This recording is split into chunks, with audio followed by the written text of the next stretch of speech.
దేవునికి స్తోత్రం కలుగును గాక. ప్రపంచ దేశాలలోనూ ఈ రెండు రాష్ట్రాలలోనూ ఉన్న ప్రతి బిడ్డకి ప్రేయర్ ఈజ్ యువర్ బ్లెస్సింగ్ అనే మా యూట్యూబ్ ఛానల్ ద్వారా దేవుని పేరిట వందనాలు తెలియజేస్తున్నాను. Praise Lord. మంచిది ప్రియులారా, ఈరోజు ఒక ముఖ్యమైన సంగతి మాట్లాడటం కోసం మీ ముందుకు రావడం జరిగింది. అదేమనగా, నేను నిన్నటి కాల సమయంలో కొన్ని సంగతులు నేను తెలుసుకున్నాను. అవేంటంటే, సహోదరి పార్వతి గారు, ఆమె శ్రీకాకుళం ఏరియాకి సంబంధించిన సహోదరి ఆవిడి. అయితే ఆమె మీద నేను మార్చి 30వ తారీఖున వీడియో చేసి పెట్టానండి యూట్యూబ్లో. ప్రవీణ్ అన్న గారిని చాలా వల్గరగా మాట్లాడిందని, చాలా తిట్టిందని, ప్రవీణ్ అన్న గారు చనిపోతే ఈమెకి ఎంతో ఆనందమని నేనే కాదండి, చాలా మంది దైవసేవకులు అండ్ సహోదరులు కూడా, సిస్టర్స్ కూడా మాట్లాడి పెట్టడం జరిగింది. ఇక మార్చి 30వ తారీఖు నేను ఆ వీడియో అప్లోడ్ చేసిన తర్వాత మరలా నేను సోషల్ మీడియాకి రాలేదు, చూడలేదు పెద్దగా. ప్రవీణ్ అన్న గారి మీద పాట వ్రాసి అది రిలీజ్ చేయాలి, ప్రవీణ్ అన్న గారికి అంకితం చేయాలనే ఆ యొక్క తపనలో, ఆ బిజీలో నేను ఉండిపోయాను. అయితే ప్రియులారా, దేవుని మహాకృపను బట్టి ఆ పాట చక్కగా దేవుడు నా ద్వారా రచించడం, నేనే పాడడానికి దేవుడు ఎంతో కృప చూపించి, ఆర్థికంగా అందించి, అన్ని మంచి కంపోజింగ్ అందించి ఆ పాటని నిన్నటి కాల సమయంలో, ఉదయకాల సమయంలో రిలీజ్ చేయడం జరిగింది. రిలీజ్ చేసిన తర్వాత ఏంటి పరిస్థితి అని మేము చూసినప్పుడు ఈ సంగతులన్నీ నాకు తెలిసాయి. మా బిడ్డలు కూడా చెప్పారు. నేను అడిగాను, ఏంటి వీడియో ఇప్పుడుది కదంట కదా అని అంటే, ఈ వీడియో కరుణాకర్ అన్న గారు ప్రవీణ్ అన్న గారి మీద ఒక వారం రోజుల పాటు క్లాసులు తీసుకుంటే అవి పూర్తయిన తర్వాత ఈ సహోదరు ఆ వీడియో పెట్టినట్టు నాకు సమాచారం తెలిసింది. అందుకని ఆ విషయం కోసం ముందుగా మాట్లాడడానికి వచ్చింది. పార్వతి సిస్టర్ గారు, ప్రవీణ్ అన్న పాస్టర్ గారు చనిపోయిన ఆ బాధలో, ఆ వేదనలో కొంతమంది దైవసేవకులు, కొంతమంది సిస్టర్స్ కూడా ఆ వీడియో చేయటం వలన నేను అసలు ఊహించలేదు. ఆ రీతిగా బాధ తట్టుకోలేక నేను కూడా మాట్లాడడం జరిగింది. అసలు ఆ వీడియో ఎప్పుడు పెట్టారనేది నేను చూడలే. ఆ తర్వాత నేను ఉదయకాల సమయంలో నాకు తెలిసింది, జాన్ పాల్ అన్న కూడా మాట్లాడారని.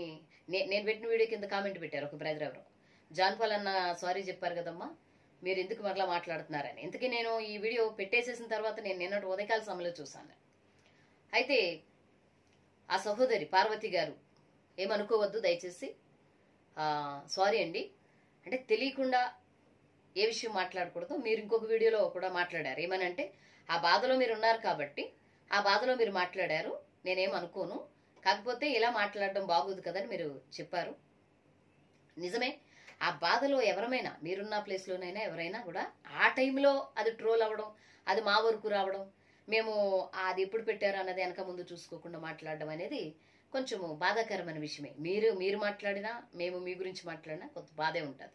సహోదరి ఏమనుకోవద్దు పార్వతి గారు. అయితే ప్రియులారా, కానీ ఆ వీడియోలో అప్పుడు మాట్లాడినా కూడా చాలా హేళన చేస్తూ ప్రవీణ్ అన్నని, ఈ సిస్టర్ ఈవిడ హేళన చేస్తూ, మూతు వంకర తిప్పి, అటు తిప్పి ఇటు తిప్పి, అట్లా నవ్వాడు, ఇట్లా నవ్వాడు, నా రాజు అన్నాడు, నా కింగ్ అన్నాడు అంట, మూతి ఏకంగా 100 వంకరలు తిప్పారు పార్వతి గారు.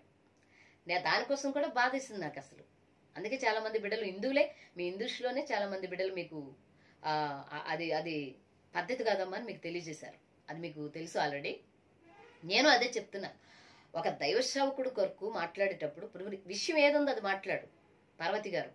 విషయం ఏదుందో, ఒకవేళ చాలా మంది, కొంతమంది దైవసేవకులు ఏం చేస్తున్నారంటే, మీ దేవి దేవతలను, మీరు ఆరాధిస్తున్న దేవుళ్లను బాధపడుతున్నారు కదా, దూషిస్తున్నారు కదా, ఇబ్బంది పెడుతున్నారు కదా, ఆ విషయం మాట్లాడి వాళ్ళకి బుద్ధి చెప్పండి. తప్పేం లేదు. ఎందుకంటే నేను విగ్రహారాధనలో నుండి వచ్చి, ప్రభు నన్ను 2003వ సంవత్సరంలో నాకు 12 ఏళ్ల వయసు ఉన్నప్పుడు నన్ను దేవుడు పిలుచుకుంటూ, ఆయన పనిలో ముందు వాడుకుంటూ, ఎంతో చక్కగా నడిపించుకుంటూ, ఆయన ఆత్మచేత ఇప్పటి వరకు కూడా కొనసాగుతున్న పరిచర్యలు. సంగతి ఏదైతే ఉందో అది మాట్లాడట్లా మీరు పార్వతి గారు. అవతల వ్యక్తిని అంత బ్లేమ్ చేయాల్సిన అవసరం లేదు నాకు తెలిసి. అంత హేళన చేయాల్సి, ప్రవీణ్ అన్ననే ఊహుహు అహహ అన్నాడని చాలా దారుణంగా, వీడికి బాగా బలిసింది అంటున్నావు, ఒక దైవసేవకుడిని మూతులు ఒక 33 వంకరలు తిప్పుతున్నావు, మాట్లాడు, సబ్జెక్ట్ మాట్లాడు. అంత అవసరం లేదు, నాకు తెలిసి అంత అవసరం లేదు. అంత అవసరం లేదు, అంతలా మాట్లాడాల్సిన అవసరం లేదమ్మా.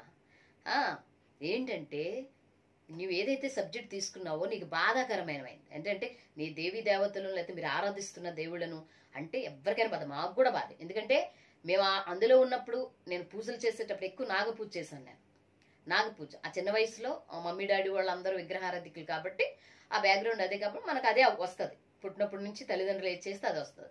సో తర్వాత తెలుసుకున్న తర్వాత హేళన చేయాల్సిన అవసరం లేదు. ఇప్పుడు మా డాడీ లేరు, మమ్మీ లేరు, అయితే మా అన్నయ్య వాళ్ళు ఇంకా మా వదినోళ్ళు, మా చిన్నోళ్ళు, పెద్ద చాలా మంది బంధువులు ఉన్నారు, వాళ్ళు ఇంకా మారలా. అలాగని వాళ్ళని మనం ఏమనడానికి కలిగితే వాళ్ళ ధర్మాన్ని కించపరచడానికి సంబంధం మాకు లేదమ్మా. మాలో చాలా మంది దైవసేవకులు మిమ్మల్ని బాధ పెట్టే మాటలు లేకపోతే ఇది సంగతి అని ఉన్నప్పుడు మీరు ఏం చేస్తారంటే ఆ సబ్జెక్ట్ మాట్లాడండి. పార్వతి గారు, ఒక దైవసేవకుడు అన్న సంగతి మీరు మర్చిపోయి ఆ సేవకుడు ఏదైతే ప్రవీణ్ అన్న గారు మాట్లాడిన విషయాలు ఏదైతే ఉన్నాయో అవి తప్పనిసరిగా ప్రతి మతానికి వ్యతిరేకంగా అని అనుకుంటున్నారు కాబట్టి ఉన్నది ఉన్నట్టు అన్న మాట్లాడారు సత్యము. అంటే మీ దేవుళ్ళు మీ దేవతలు దేవుళ్ళు కాదనో దేవతలు కాదనో దూషించటము లేకపోతే దాని గురించి కించపరిచి మాట్లాడటం అనేది తప్పు. అది ఎవరైనా కూడా, ఏ సేవకుడైనా, ప్రవీణ్ అన్నైనా, ఇంకొకరైనా. అయితే సబ్జెక్ట్ ఏది ఉందో, విషయం ఏదేదో ఉందో అది మాట్లాడవు నువ్వు. అదే బాధ నాకు. నీ వీడియోస్ అన్ని నేను చూస్తున్నాను. ఈ మధ్య నేను దేవుని పరిచర్యలోను, పాటల్లోను, వాక్యాల్లోనూ ఎక్కువ శాతం మేము కొనసాగుతూ ఉంటాం. మాకైతే అదే పని కాదు, ఎవరినొక్క నేదుట అంటాం మాకు పని కాదు. గమనించాలి పార్వతి గారు. కానీ ఏంటంటే అదే పని మీద ఉంటున్నావు నువ్వు. ఏది ఇప్పుడు దైవసేవకులు ఎవరేది మాట్లాడినా వీడు ఆడు, వీడు అలాగా, వీడిలాగా, వాడలాగా, వీడిలాగా తెగ తిప్పుకుంటున్నావు. అసలు అదే బాధేస్తుంది పార్వతి గారు. లేకపోతే చాలా ఎందుకు మిమ్మల్ని అనాల్సిన పని కూడా లేదు. విషయం ఉంది, అది మాట్లాడాలి. సంగతి ఏదైనా ఉంది, అది మాట్లాడాలి.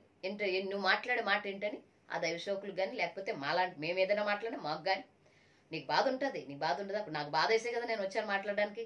నా దైవసేవకుడు నా అన్నని లేకపోతే నేను ఆరాధిస్తున్న దేవుడిని ఇప్పుడు అంటుందని కదా బాధ. నువ్వు అనొచ్చు, కానీ ఎలా మాట్లాడుతున్నావు? ఇప్పుడు మీ పూజారులు ఉన్నారు, సో మీకు అర్చకులు ఉంటారు. మనం విగ్రహారాధన చేసేటప్పుడు వాళ్ళకు గౌరవనీయాల పూజారులు ఉంటారు.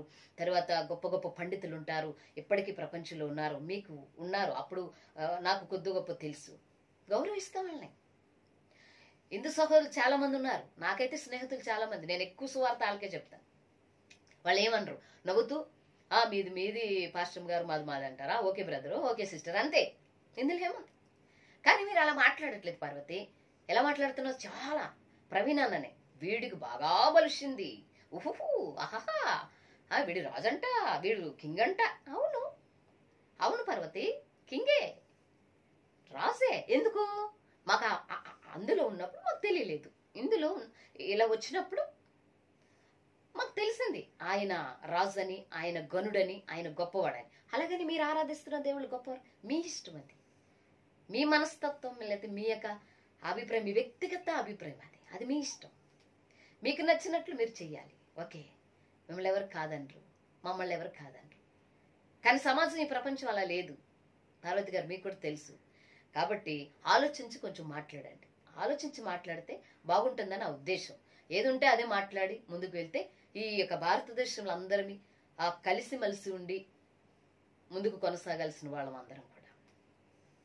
చాలా చాలా మాట్లాడు. దైవసేవకులు చాలా మాట్లాడుతున్నావు. నీ వీడియోస్ నేను చాలా చూశాను నిన్న ఉదయకాల సమయంలో. కాబట్టి జాగ్రత్త, ఏమనుకోవద్దు. ఏ సంగతి ఉంటే అది మాట్లాడండి. పార్వతి గారు ఎక్కువగా వలగరగా మాట్లాడితే మాలాంటి వాళ్ళకి బాధేస్తే మాలాంటి వాళ్ళని కూడా వచ్చి మాట్లాడాల్సి వస్తుంది. ఓకేనా? చాలా మంది తెలిసి ఇందులో కరుణాకర్ అన్న విరోధంగా మాట్లాడతారు, లలిత్ కుమార్ అన్న అండ్ అమరప్రసాద్ అన్న, తర్వాత రాధా మనోహర్ గారు, ఇంకా ఎవరో ఎముకలు డాక్టర్ గారు, భాస్కర్ రెడ్డి గారు, ఇంకా చాలా మంది ఉన్నారు వ్యతిరేకంగా. వాళ్ళ వీడియోస్ అన్ని నేను చూస్తాను. మా వాళ్ళు చాలా మంది ఉన్నారు, వాళ్ళ మీద మాట్లాడేవాళ్ళు. వికేఆర్ అన్న కానివ్వండి, అనిజాన్సన్ అన్న కానివ్వండి, ఇదిగో అభినయ్ అన్న, తర్వాత సాంబశివరావు అన్న, చాలా మంది ఉన్నారు మా వాళ్ళు కూడా. ఏది ఉంటే అది మాట్లాడుకుంటే కొద్దిగా బాగుంటుంది అనే ఉద్దేశం. ఏకంగా నువ్వేంటి ఏకంగా ఎలా మాట్లాడుతున్నావు? అసలు ఆడు ఈడు తూ తా ఏకంగా యాక్షన్ చేసేసేసి దూషించేసేసి బాధ ఇదా? బాధపడమా? మన మాలంటోళ్ళు నోరిప్పాల్సి వస్తుంది. కాబట్టి ఆలోచించండి, ఆలోచించి మాట్లాడితే బాగుంటుందని అనిపిస్తూ ఉంది.